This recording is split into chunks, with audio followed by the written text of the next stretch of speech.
Kitchen to dining வியூவர்ஸ்க்கு வணக்கம். நம்ம இன்றைக்கி பார்க்க போகிறது இருமல் சளிக்கான கஷாயம். இன்றைக்கி நம்ம பார்க்க போகிறோம்.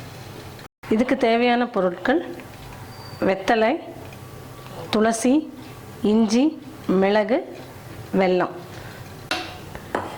2 டம்ளர் தண்ணி கொதிக்க வச்சுக்கலாம். வெத்தலையை கட் பண்ணி போட்டுக்கலாம். துளசியை கட் பண்ணி போடணும். மிளகு பொடிச்சு போடணும்.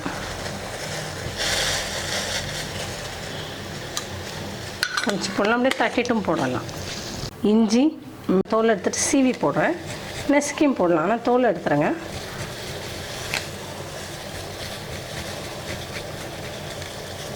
ரெண்டு டம்ளர் தண்ணி 1 டம்ளரை ஆற வரைக்கும் கொதிக்க விடணும். நல்லா கொதிச்ச உடனே வெல்லத்தை தூள் பண்ணி போடணும்.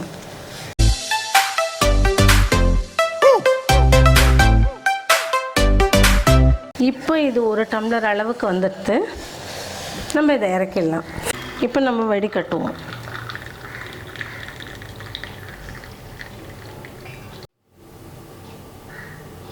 இந்த கஷாயம் இருமல் சளிக்கெல்லாம் ரொம்ப நல்லது. குழந்தைங்களுக்கெல்லாம் கூட கொடுக்கலாம்.